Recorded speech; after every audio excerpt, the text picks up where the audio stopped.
Vamos a orar, hermanos. Vamos a predicar la palabra del Señor. De hecho, le invito a abrir de nuevo sus Biblias en Romanos, capítulo 9. Y nuestro anhelo, nuestra oración, es que el Espíritu de Dios descienda con poder mientras su palabra es predicada, despertando algunos creyentes que tal vez están dormidos, animando a los que están corriendo, pero también levantando muertos por el poder de su palabra. Vamos a orar. Oh bendito Rey, ciertamente esperamos ese día de gloria, cuando los cielos se despejen como un pergamino y nosotros veamos a nuestro precioso Salvador descender del cielo para que nosotros estemos para siempre con Él. Pero permanecemos aquí, Señor, y debemos hacer tu obra. Padre, bendice tu palabra hoy. Oh Espíritu Santo, desciende sobre esta congregación. Y aún aquellos que nos están mirando de lejos, obra, Señor. Oh, muéstranos a Cristo en esta mañana, porque te lo pedimos en su nombre. Amén y amén. Una de las grandes ventajas que tiene el hecho de exponer un libro de la Biblia versículo a versículo, lo que se conoce como predicación expositiva consecutiva, es que nos permite ver cada texto de las Escrituras dentro de su propio contexto. Y de esa manera podemos percibir más fácilmente la armonía, el balance de la revelación de Dios. Mis hermanos, cuando nosotros enfatizamos un aspecto de la verdad de las Escrituras por encima de otros, terminamos haciendo una caricatura de la verdad. Se parece a lo que la Biblia enseña, pero es una imagen distorsionada, es una imagen deforme de la realidad. En ese balance y esa armonía de la palabra de Dios se percibe claramente en el capítulo 9 de la carta a los Romanos, que estamos estudiando desde hace ya varios domingos. En los versículos 6 al 29, Pablo nos muestra que Dios ha estado llevando a cabo su plan de salvación en Cristo, llamando eficazmente a todos aquellos que fueron elegidos de pura gracia. De manera que el énfasis de toda esta sección de la carta está en la elección incondicional, en la elección soberana de Dios. Pero esa es una cara de la moneda. Al llegar al versículo 30, Pablo nos presenta la otra cara. Si bien es cierto que Dios es el responsable final de nuestra salvación, Pablo nos va a decir ahora que los incrédulos son responsables de su perdición. Son responsables. El énfasis en esta sección está en la responsabilidad humana. Y recuerden que Pablo está tratando de responder la pregunta: ¿por qué los judíos generalizadamente rechazaron al Mesías? ¿Cuál fue su problema? Estos israelitas tenían en sus manos las escrituras del Antiguo Testamento. Ellos conocían las promesas del pacto que Dios había hecho con Abraham y su descendencia. Pero vino el Mesías y la mayoría de los israelitas lo rechazó. Y Pablo se pregunta, ¿por qué? ¿Por qué? Bueno, La respuesta de Pablo en esta sección de la carta es que ellos decidieron mantenerse en su incredulidad. La soberanía de Dios no anula, no elimina la responsabilidad humana. Dios es soberano, nosotros somos responsables. De manera que podemos resumir el problema de los judíos y de millones incrédulos a lo largo de toda la historia y aún en el presente. Podemos resumirlo en dos grandes encabezados. El primero es que estos judíos y estos incrédulos, la mayoría de ellos religiosos, procuran alcanzar el favor de Dios por medio de las obras y no por medio de la fe. Ahí está el problema. Procuran alcanzar el favor de Dios por medio de las obras y no por medio de la fe. Vean el versículo 30. ¿Qué diremos entonces? Una frase típica del apóstol Pablo en la carta a los romanos, cuando él va a pasar a otro aspecto del mismo tema o cuando él está preocupado porque sus lectores no lleguen a conclusiones equivocadas. ¿Qué diremos entonces? Que los gentiles, es decir, para aquellos que no están familiarizados con el lenguaje de la Biblia, los gentiles eran los paganos que no conocían a Dios. El mundo antiguo estaba dividido entre los judíos y todos los demás, los gentiles, los paganos que no tenían en sus manos la Biblia. ¿Y qué dice Pablo? Que los gentiles que no iban tras la justicia alcanzaron justicia, es decir, la justicia que es por fe. Estos gentiles que Pablo describe ampliamente en el capítulo 1 de Romanos no tuvieron ninguno de los privilegios de los judíos. Ellos no estaban persiguiendo una correcta relación con el Dios vivo y verdadero. Es a eso que se refiere Pablo cuando dice aquí que ellos no iban detrás de la justicia, es detrás de una correcta relación con Dios. Aunque algunos de estos paganos como Séneca, por ejemplo, eran moralistas, la gran mayoría de ellos eran idólatras y esa idolatría los llevó a una rampante inmoralidad. Esa era la condición generalizada de los paganos.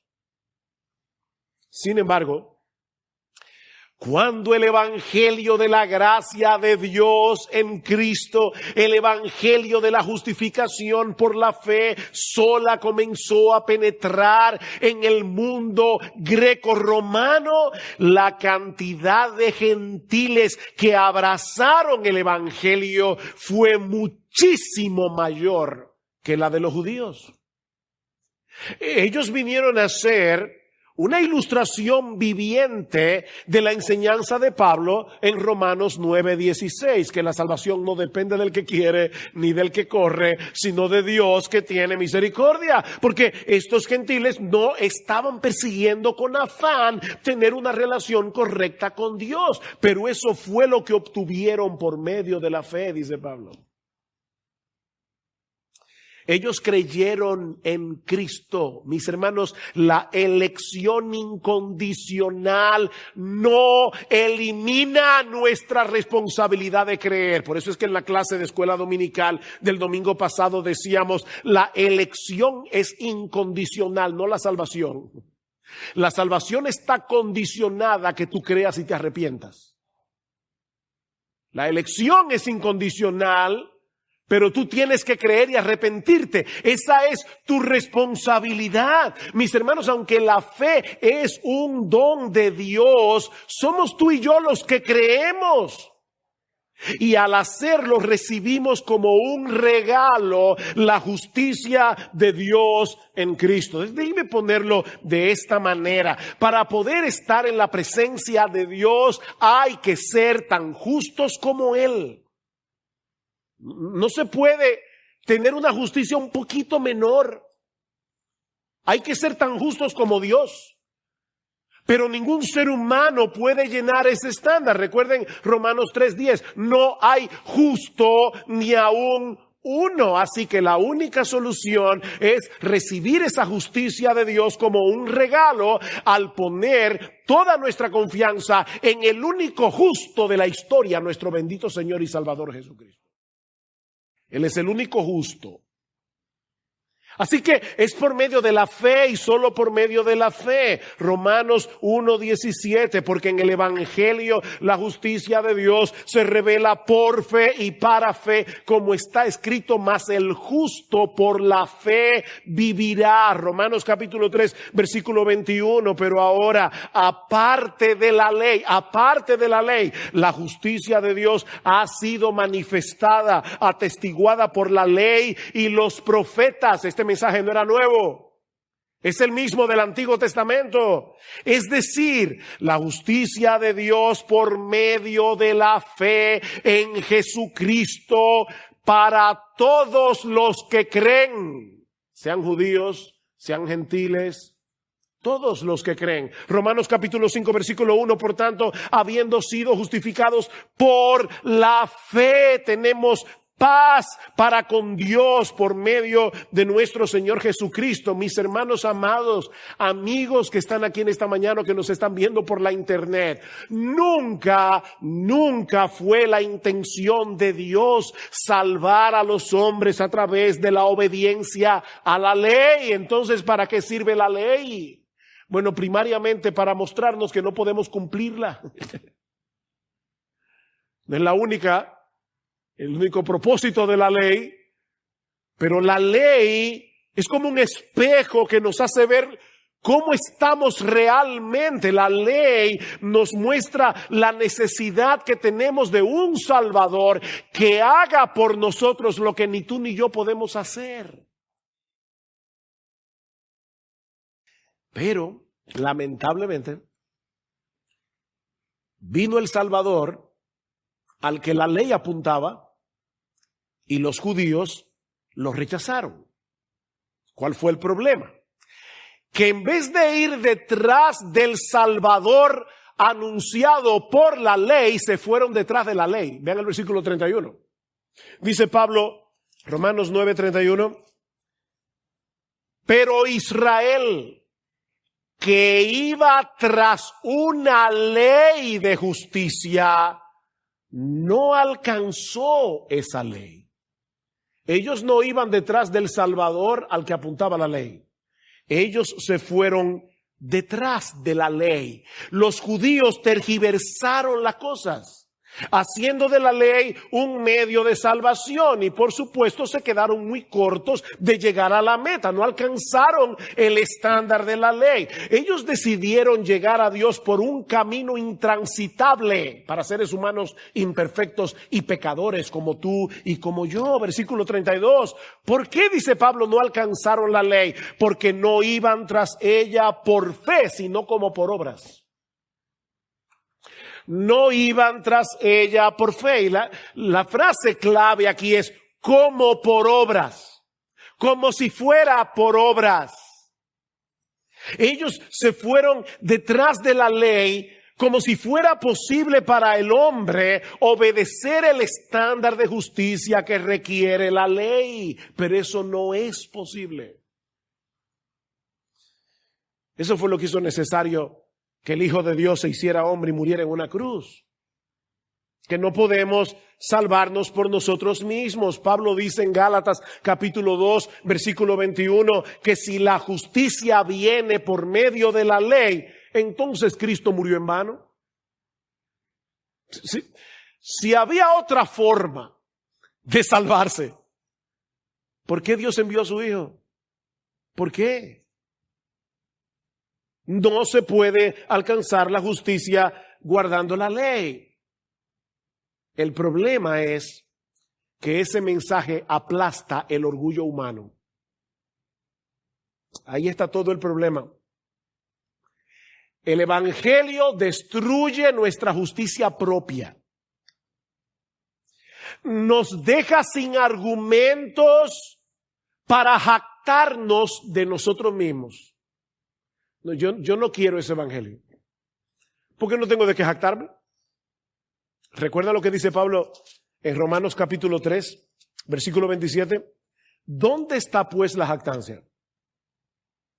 ¿Queda excluida? ¿Por cuál ley? ¿La de las obras? No, sino por la ley de la fe, porque concluimos que el hombre es justificado por fe, aparte de las obras de la ley.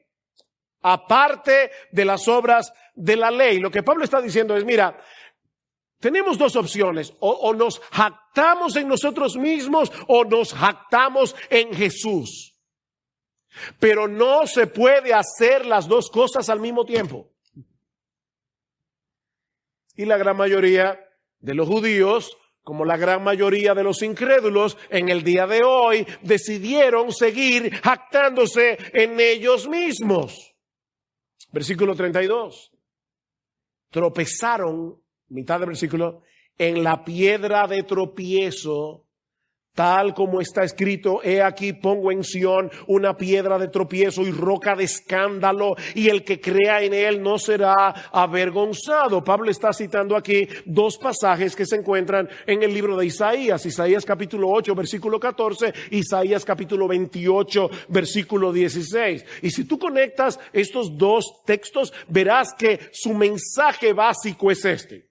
Básicamente, los que confían en el Señor encontrarán seguridad y refugio en medio del juicio. Dios mismo, dice Isaías, vendrá a ser un santuario para ellos. Increíble. Como un templo que nos cubre. Y ese templo es, Jesús es la piedra angular de ese templo. Pero aquellos que decidan poner su confianza en otro lugar tendrán que enfrentar inevitablemente el juicio de Dios. De hecho, el mismo Jesús le dijo a los líderes religiosos de su época, Mateo 21:44, el que caiga sobre esta piedra será hecho pedazos. ¿Tú oíste eso? Eso salió de la boca de Jesús. El que caiga, el que tropieza y cae sobre esta piedra, será hecho pedazos. Así que con Jesús solo hay dos opciones: refugio o condenación, seguridad o juicio, mi amigo, y todo depende de lo que tú hagas con esa piedra. Todo depende de él. O te escondes debajo de esa piedra, o tropiezas en ella y te destruyes. Y lo que Pablo nos está diciendo aquí es que la gran mayoría de los judíos tropezaron con Jesús. No porque hubiera ningún defecto en él, sino porque ese tipo de Salvador nos deja mal parados. Ese tipo de Salvador destruye nuestra justicia propia. Nos deja mal parados.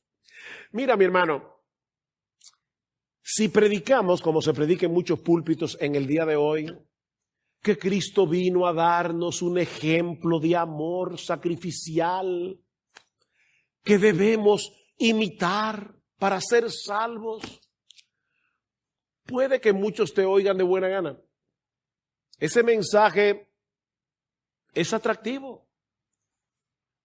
Sí, eso es lo que necesitamos hacer. Imitar el amor de Jesús. El mundo sería un lugar ideal si todos pudiéramos amar como Jesús. Pero cuando tú le dices, mira, ni lo intentes, que no vas a poder, debes reconocer tu impotencia y recibir por medio de la fe el regalo que Dios te ofrece en Cristo gratuitamente por gracia. En vez de decir, oh, wow, sí, dame ese regalo. No, muchos se ofenden. Es una ofensa. Ese es el escándalo de la cruz. como se refiere Pablo al Evangelio en Gálatas capítulo 5, versículo 11, y que de paso es el pasaje que usamos como base para el título de este sermón. El escándalo de la cruz. La cruz resulta escandalosa para todo el que es incapaz de verse a sí mismo como un pecador que merece el infierno y que no puede salvarse a sí mismo. El que no puede ver eso, la cruz es un escándalo. Y ahora yo te pregunto, antes de seguir adelante,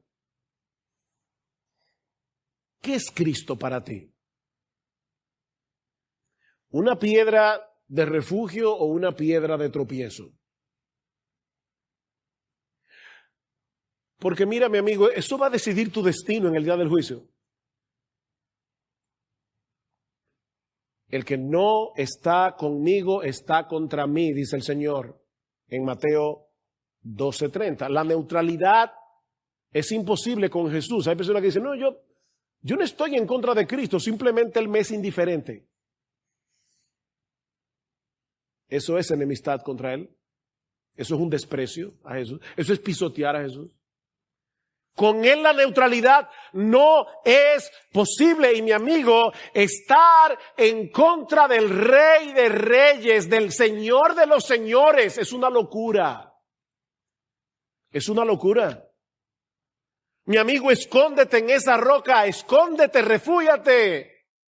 Porque el que pone en Él toda su confianza, Pablo dice aquí, no será avergonzado. Lo viste en el versículo 33. No será avergonzado. Y la idea aquí es que seremos vindicados en el tribunal de Dios, declarados sin culpa, porque ya Dios dio ese veredicto desde que depositamos nuestra fe en Jesús. Dios nos declaró sin culpa en su tribunal. Anulada el acta de los decretos. Ya no hay nada contra nosotros en el cielo.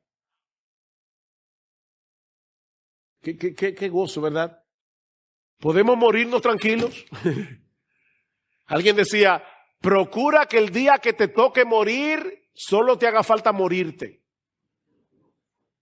Que no tengas cuentas pendientes en el tribunal de Dios. Bueno, ya no seremos avergonzados en el día del juicio, porque nuestro abogado mostrará las marcas de su cuerpo partido en la cruz. No hay deuda pendiente. Y yo te pregunto una vez más, mi amigo, ¿tú te has refugiado en Cristo o tú estás tratando todavía de llegar al cielo a través de la escalera de tu propia obediencia? Pero hay un segundo aspecto que Pablo señala en cuanto al problema de los judíos. ¿Por qué rechazaron al Mesías? Por la misma razón por la que muchos religiosos lo rechazan en el día de hoy. Dice Pablo en el capítulo 10, ellos tienen un celo por Dios que surge de la ignorancia religiosa y no del evangelio. ¿Cuál es el problema? Ellos tienen un celo por Dios, pero que surge de la ignorancia religiosa. Vean el versículo 10. Hermanos, dice Pablo, el deseo de mi corazón y mi oración a Dios por ellos es para su salvación. Porque yo testifico a su favor de que tienen celo de Dios, pero no conforme a un pleno conocimiento. Y de paso aquí nos topamos una vez más con el misterio de la soberanía de Dios y la responsabilidad humana. Ya Pablo ha dicho en el capítulo 9 que es Dios el que elige, que la salvación está en sus manos. Pero ahora nos dice que él oraba por los judíos para que fueran salvos.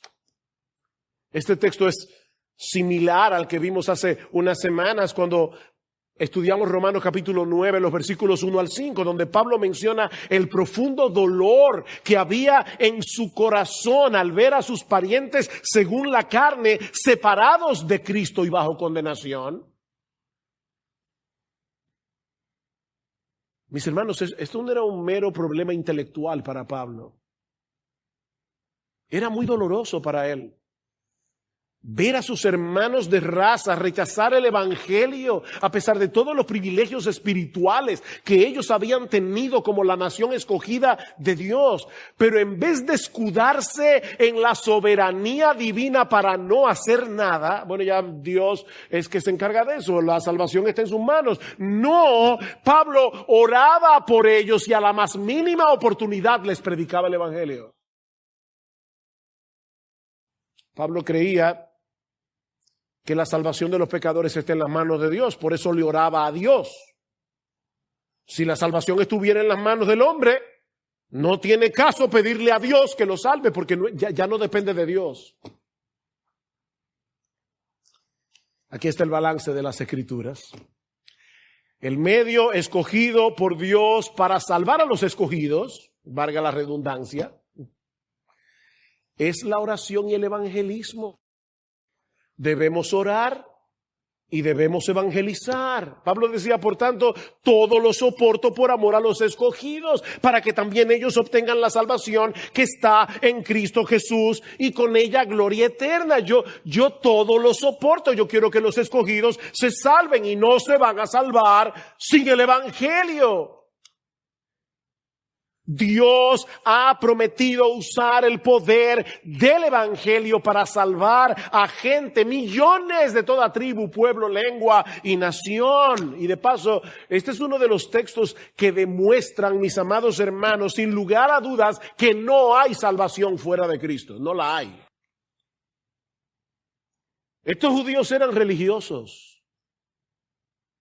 De hecho, Pablo dice en el versículo 2 que tenían celo por Dios y aún así estaban perdidos. ¿Qué era lo que Pablo pedía por ellos? Que fueran salvos. Yo le pido a Dios por su salvación. Ellos iban camino al infierno con todo y su celo.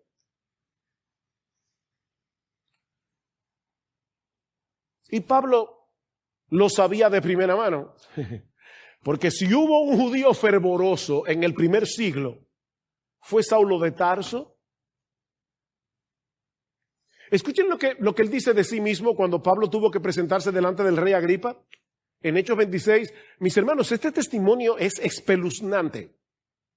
Pablo dice, yo ciertamente había creído mi deber hacer muchas cosas contra el nombre de Jesús de Nazaret, lo cual también hice en Jerusalén. Yo encerré en cárceles a muchos de los santos, habiendo recibido poderes de los principales sacerdotes, y cuando los mataron, yo di mi voto.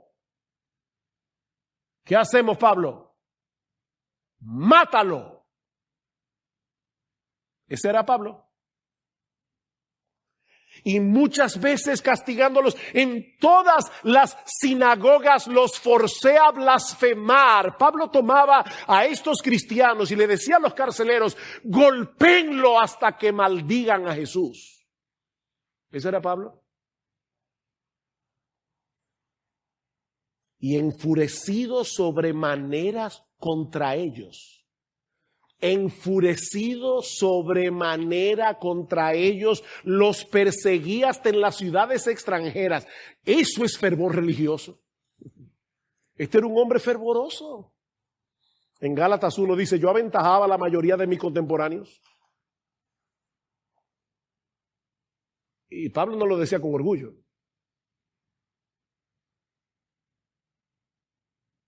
Y con todo y su celo, iba camino al infierno. Contrario a lo que mucha gente piensa en el día de hoy, no es la sinceridad de una creencia la que salva.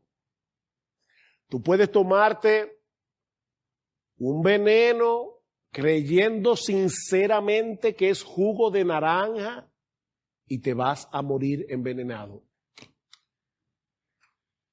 Hay camino que al hombre le parece derecho, dice Proverbios, pero su fin es camino de muerte. Los judíos eran celosos, pero era un celo que provenía de la ignorancia. Mis hermanos, fervor sin conocimiento es igual a fanatismo religioso.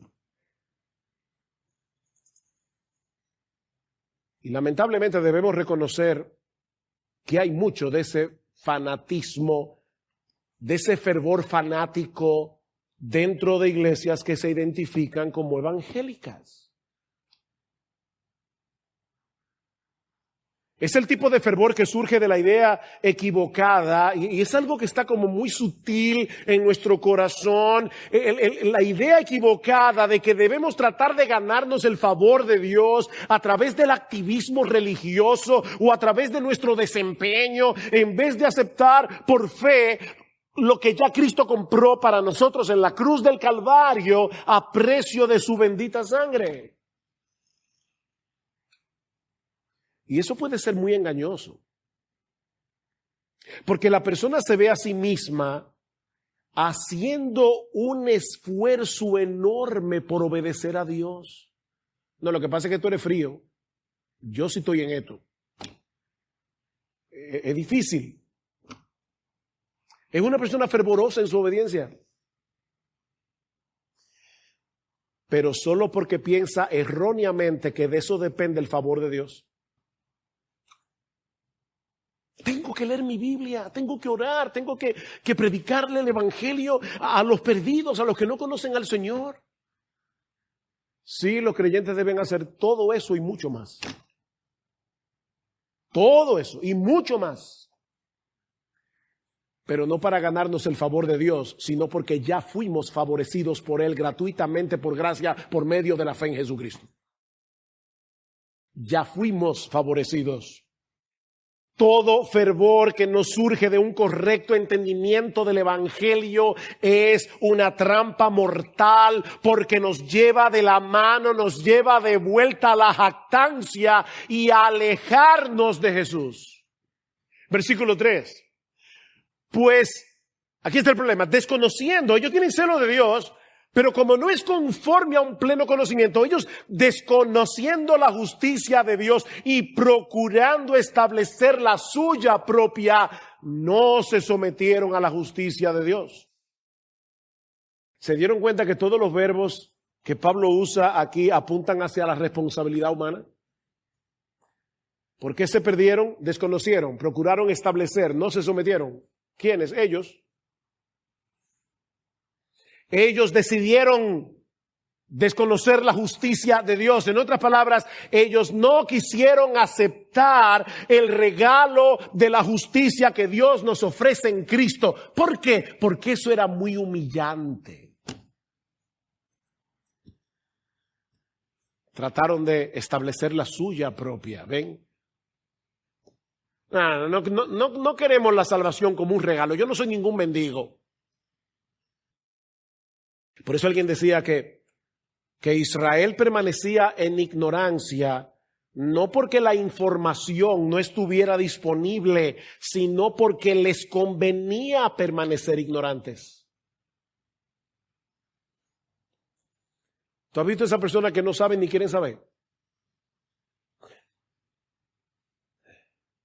Miren, el fanático es una persona que se rehúsa a toda reflexión. El fanático no reflexiona porque él no tiene el menor interés de ser convencido. De manera que en la mayoría de los casos, la ignorancia del fanático no es otra cosa que una protección de su arrogancia. O sea, tú me quieres quitar la única cosa en la que yo todavía me puedo jactar. Es por eso que Pablo va a decir contra ellos un poco más adelante en Romanos capítulo 10, versículo 21, unos versículos más abajo. Pablo va a decir, son un pueblo desobediente y rebelde.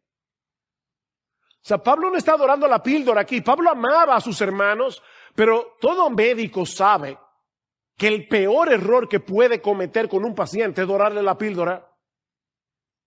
Hay que decirle cuál es el problema. Y Pablo amaba a sus hermanos, a los judíos, y los amaba con tal sinceridad que él estaba dispuesto a ser odiado con tal de decirles cuál era la naturaleza de su problema. Ustedes son unos arrogantes. Ustedes son unos jactanciosos. No venga a decirme a mí que tú no has creído porque Dios no te ha elegido. Olvídate de eso. Tu problema es que tú no quieres este evangelio. No lo quieres porque te deja mal parado. Eres un soberbio. Eso es lo que Pablo está diciendo. Es tu arrogancia.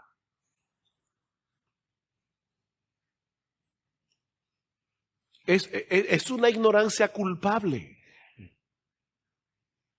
Una ignorancia culpable. Ellos tenían la Biblia y Pablo dice, ustedes no leyeron la ley. ¿Quién puede obedecer ese libro? Dios dice, yo voy a circuncidar tu corazón. No lo decía Dios en un montón de lugares en el Antiguo Testamento. Yo pondré mi espíritu dentro de vosotros, yo quitaré vuestro corazón de piedra y pondré dentro de vosotros un corazón de carne. Yo lo voy a hacer porque ustedes no pueden hacerlo. ¿Recuerdan ustedes la parábola del fariseo y el publicano en Lucas 18? Ese es el cuadro que tenemos aquí en Romanos. Dice, 2 hombres subieron al templo a orar, uno era fariseo y el otro era publicano, que aunque era un judío, a los ojos del judío era como un gentil, era como un pagano. El fariseo, puesto en pie, oraba para sí de esta manera: Dios, te doy gracias porque yo no soy como los demás hombres, estafadores, injustos, adúlteros, ni aún como este recaudador de impuestos. Yo ayuno 2 veces por semana, ven, yo doy el diezmo de todo lo que gano. ¡Qué figura! Oh, gracias, Señor, tú te pasaste conmigo. Claro, la gente no dice eso con la boca. No. Miren, recuerden esto, sí, yo sé que lo he dicho otras veces, pero recuerden que la hipocresía es el homenaje que el vicio le rinde a la virtud. La gente quiere aparentar que es humilde porque sabe que la humildad es lo correcto, pero en el fondo es un soberbio. La hipocresía es el homenaje que el vicio le rinde a la virtud. Pero el recaudador de impuestos, de pie y a cierta distancia, ¿saben lo que implica esto? El fariseo estaba orando ahí mismo del lugar santísimo, él puede acercarse. El publicano estaba en la última fila de atrás. No quería ni siquiera alzar los ojos al cielo, sino que se golpeaba el pecho diciendo: Dios, ten piedad de mí, pecador. Y el texto original dice: el pecador. Mira, de todos los pecadores yo soy el más pecador. Y dice Cristo ahora: os digo que éste descendió a su casa justificado, declarado justo, inocente, sin culpa en el tribunal de Dios. Pero este fariseo no, porque todo el que se ensalza será humillado, pero el que se humilla será ensalzado. Ustedes ven cómo Jesús lo resume todo en estas 2 actitudes del corazón: ensalzamiento y humillación. No, el religioso no quiere reconocer que sus buenas obras y su religiosidad son dinero de monopolio en el reino de Dios. Papelito que no sirve de nada. Imagina un tipo que llega al banco con un maletín: quiero hablar con el gerente, voy a depositar $2 millones. ¡Wow! ¿Usted tiene 2 millones? Sí, en este maletín. Dinero de monopolio. Mire, créanme, no van a llamar al gerente, van a llamar a un psiquiatra. Tus buenas obras no circulan, esa moneda no circula en el reino de Dios. La única moneda que circula en el cielo es la justicia de Jesús. Es la única moneda. Pero ellos no quieren venir como mendigos clamando por misericordia. Prefieren seguir esforzándose por obedecer la ley antes que recibir de la mano de Dios el regalo de su justicia en Cristo por medio de la fe. Y de esa manera están pisoteando el regalo de Dios. Versículo 4. Porque Cristo es el fin de la ley, para justicia a todo aquel que cree. No, ellos no quieren eso porque Cristo es el fin de la ley. Lo que Pablo está diciendo aquí no es que los creyentes ya no tienen obligación con la ley. No, Romanos 6 y Romanos 7 te dice claramente que no, la ley es santa, justa y buena, ese no es el problema. Como dice Martin Lloyd-Jones, la ley continúa siendo la expresión permanente de la voluntad de Dios para el hombre. Pero Cristo es el fin de la ley o el clímax de la ley o la consumación de la ley, porque Él satisfizo todas sus demandas a la perfección y luego fue a la cruz para llevar la maldición, el castigo que la ley impone sobre nosotros por causa de nuestro pecado. Miren, por decirlo de alguna manera, la ley aterriza en Cristo. Él es el destino de la ley. Pero el religioso se rehúsa a desembarcar. Ustedes se imaginan a un individuo que ve en el avión y cuando llegan el piloto dice, ya aterrizamos, ya pueden salir en orden. El tipo dice, no, yo aquí me quedo, yo quiero seguir volando, pero que ya llegamos. Ya espérate, que ya llegamos. Este avión aterrizó en un lugar extraordinario, porque ahora podemos disfrutar en Cristo de todas las bendiciones de Dios gratuitamente por gracia, por medio de la fe. Y tú quieres seguir en el avión. Ahora, noten algo de extrema importancia para volver a mi encabezado. Hemos dicho que el problema de los judíos y de muchos incrédulos religiosos que hay en el mundo es que tienen un celo equivocado por Dios, porque es un fervor que no surge del evangelio. Pero mis hermanos, hay un fervor informado que el evangelio debiera producir en el creyente y que debe ir en aumento en la misma medida en que adquirimos un mejor entendimiento de la misericordia de Dios en Cristo. Pablo no está en contra del fervor. ¿Qué dice Romanos capítulo 12? ¿A dónde va a llegar Pablo? Romanos 12, por consiguiente, hermanos, os ruego por las misericordias de Dios. Yo tengo 3 capítulos o 11 ya hablándoles de la misericordia de Dios para con pecadores que no lo merecen. Os ruego por las misericordias de Dios que presentéis vuestros cuerpos como sacrificio vivo y santo, aceptable a Dios, que es vuestro culto racional. Es ahí donde debemos llegar. Mis hermanos, ¿cómo debiéramos reaccionar a la realidad de que por la pura gracia de Dios, tú y yo fuimos destinados de antemano, desde antes de la fundación del mundo, para ser hechos vasos de misericordia, como vimos la semana pasada?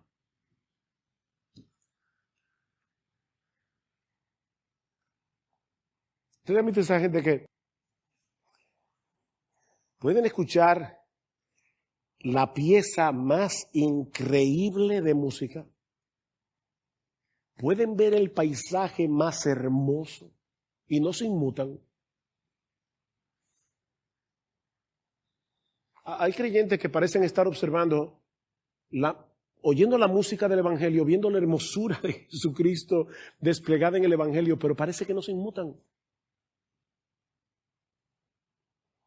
Escuchen lo que dice Pablo en este mismo capítulo 12 de Romanos, versículo 11.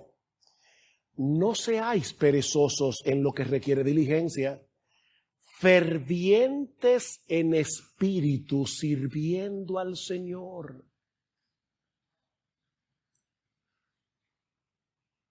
Esta palabra que se traduce como ferviente en nuestra Biblia da la idea de alguien cuyo espíritu está en ebullición. Esa es la idea de la palabra, ebullición.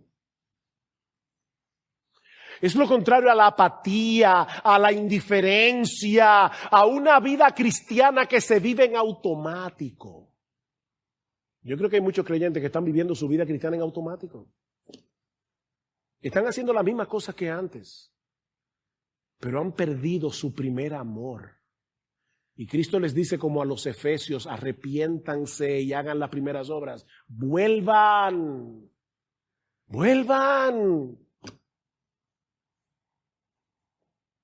Mis hermanos, el fervor y el fanatismo no son la misma cosa. Es verdad, como dice Martin Lloyd-Jones, que se puede estar fanáticamente dedicado a Dios y aún así estar perdidos. Eso es lo que Pablo está diciendo en Romanos 10:1 y 2. Pero al mismo tiempo no deja de ser extraño que haya tanta gente que profese ir camino al cielo por la pura misericordia de Dios y desconozcan por completo el verdadero fervor que produce el evangelio. Eso sí es extraño. Miren el ejemplo del apóstol Pablo. ¿Qué fue lo que provocó que este fervoroso fariseo se convirtiera en un fervoroso cristiano? ¿Qué fue lo que hizo la diferencia? Que él vio la gloria de Jesús camino a Damasco. Y nosotros vemos la gloria de Jesús en este libro, dice 2 Corintios 4. En el evangelio, la misma gloria. Tú no tienes que tener el mismo encuentro con Jesús que tuvo Pablo camino a Damasco. Pablo mismo dice en 2 Corintios capítulo 4, si nuestro evangelio está encubierto, entre los que se pierden está encubierto, en los cuales el Dios de este siglo cegó el entendimiento de los incrédulos para que no les resplandezca la luz del evangelio de la gloria de Jesucristo. El diablo le tiene el ojo cegado, pero ¿qué hace el evangelio? Dice Pablo en el versículo 5, yo en cambio predico a Cristo. ¿Saben por qué? Porque Dios, que mandó que de las tinieblas resplandeciese la luz, es el que resplandeció en nuestros corazones para iluminación del conocimiento de la gloria de Dios en la faz de Jesucristo. La misma gloria que yo vi es la que vemos en el evangelio cuando Dios nos abre los ojos. Y podemos nosotros decir, qué interesante. Pero mis hermanos, no solamente esto fue lo que convirtió a Pablo de un fervoroso fariseo en un fervoroso cristiano. ¿Qué fue lo que mantuvo la llama de ese fervor hasta el día de su muerte? Lean la vida de Pablo. Un entendimiento cada vez más profundo de la misericordia de Dios en Cristo, que lo llevó a un aprecio cada vez mayor de su Salvador y de su salvación. Ese es el testimonio que él da en Filipenses capítulo 3, después de mencionar su pedigrí religioso. Yo era fariseo, yo era hebreo de hebreos, etcétera, dice Pablo, pero todo lo que era para mí ganancia lo he estimado como pérdida por amor a Cristo, y aún más yo estimo como pérdida todas las cosas en vista del incomparable valor de conocer a Cristo Jesús mi Señor. Por amor, porque lo he perdido todo y lo considero como basura a fin de ganar a Cristo y ser hallado en Él, no teniendo mi propia justicia derivada de la ley, Romanos 9, sino la que es por la fe en Cristo, la justicia que procede de Dios sobre la base de la fe.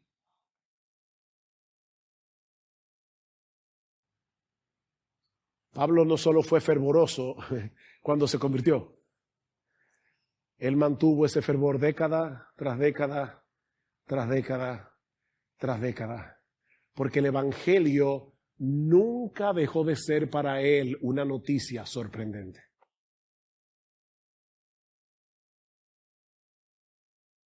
Hay al menos 3 aplicaciones breves que quiero traer aquí antes de terminar. Pudiera, créanme, decir más, por lo menos 4 aplicaciones. En primer lugar, cuídate del legalismo. Oh, mi hermano, cuídate del legalismo. Y no olvides que el legalista no es aquel que toma en serio la ley de Dios. No. Debemos tomar en serio la obediencia, debemos tomar en serio nuestros deberes cristianos.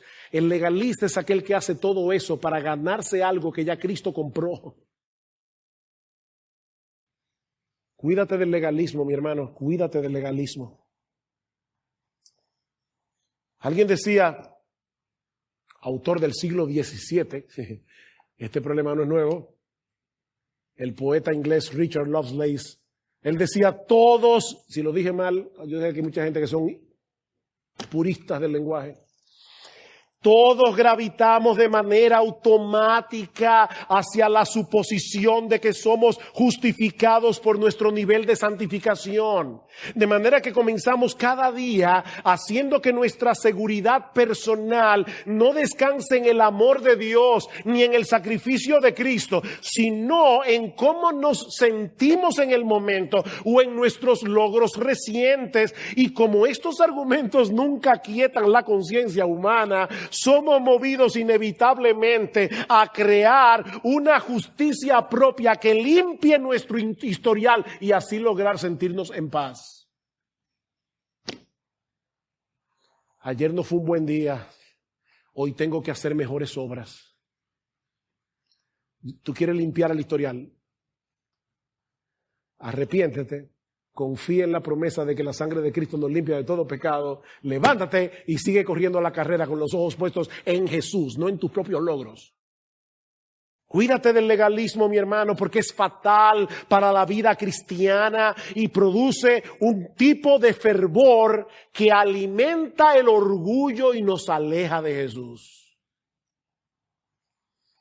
Pero aprendemos también en segundo lugar la enorme importancia de seguir creciendo en nuestro entendimiento del Evangelio. Lo decíamos la semana pasada. A veces perdemos de vista que la carta de Pablo a los romanos era una carta y que no fue enviada a un seminario, fue enviada a una iglesia. Todo eso que Pablo ha dicho acerca de la elección incondicional, acerca de cómo Dios de la misma masa hizo vasos de misericordia. Él quería que una iglesia de gente común y corriente como tú y como yo, algunos de ellos analfabetos que no sabían ni leer ni escribir, y Pablo quería, por inspiración del Espíritu Santo, que ellos entendieran todo eso. ¿Por qué? Porque nosotros debemos mantener en nuestras mentes que todas las bendiciones que recibimos de la mano de Dios son nuestras únicamente por causa de la justicia perfecta de Cristo que fue puesta en nuestra cuenta por medio de la fe. Necesitamos conocer mejor el diamante del Evangelio.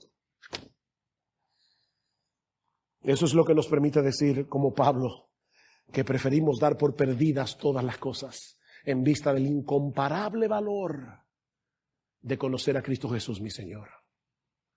Mi hermano, déjame hacerte una pregunta. ¿Tú estás viviendo en automático tu vida cristiana?